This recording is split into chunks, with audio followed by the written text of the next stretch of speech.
call this the harmonious exercise. The harmonious exercise is to practice a mental exercise, really. And this has 4 parts. The 4 parts. First is to prevent the mind getting excited, agitated. The second is to get rid of this agitation and calm the mind once it is agitated.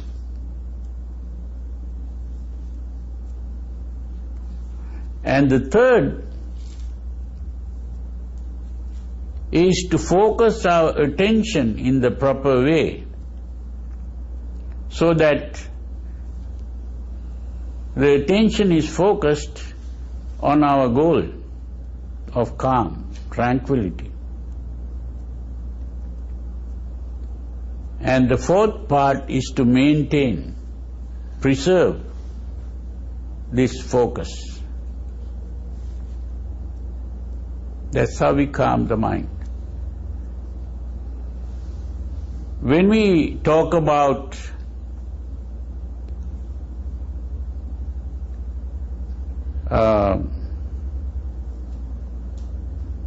preventing the mind getting disturbed, we have to understand that the mind gets disturbed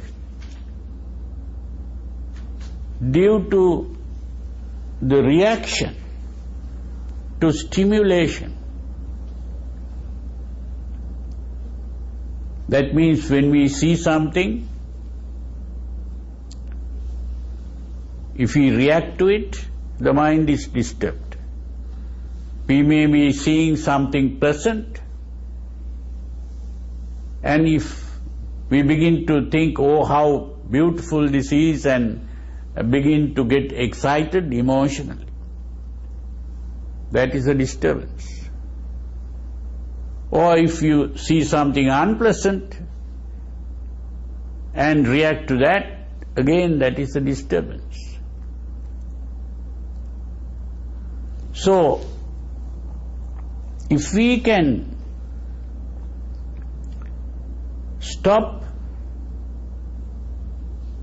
thinking about the pleasantness of things or the unpleasantness of things, we stop the reaction. Now this is something to be practiced. We cannot do it all at once. So this is why it is an exercise. It is an exercise to be practiced.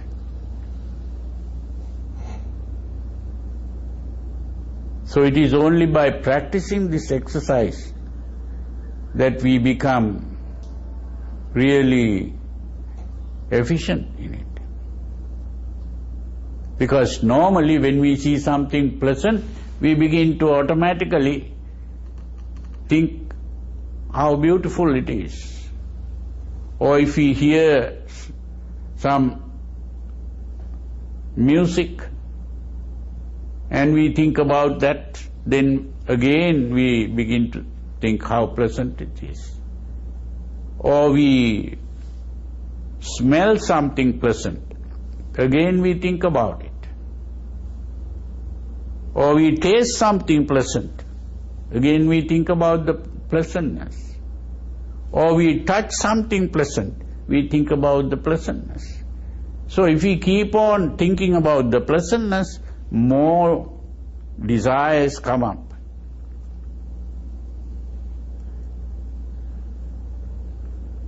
And it's not only, it's not a thought, mere thought. Our whole body begins to change with the emotional excitement, agitation. Hormones are secreted into the blood, and these hormones are carried to various parts of the body, and various parts of the body begin to change. in the behavior. And tension arises in the body, and that tension makes us uncomfortable. So every emotional excitement produces tension in the body, and we become uncomfortable. It is only the release of tension in action which comes from the emotion that releases the tension and we become comfortable. But the problem, as today, all these people who talk about stress and stress management, what do they say? It's not always possible to release this tension. When a desire arises, it's not always possible to satisfy that desire. When a hatred arises, it's not possible to always get rid of what we hate. When a fear arises, it is not always possible to run away from what we fear. So this means the tension remains. And these tensions keep on getting accumulated. So the accumulation of tension ultimately leads to a nervous breakdown. So this is the problem. So if we can learn to stop reacting by not thinking of the pleasantness of what we see or hear or smell, taste, touch, and if we can avoid thinking of the unpleasantness of what we see, hear, smell, taste, touch, then we stop reacting to it. So when we stop reacting, our mind doesn't get excited, agitated.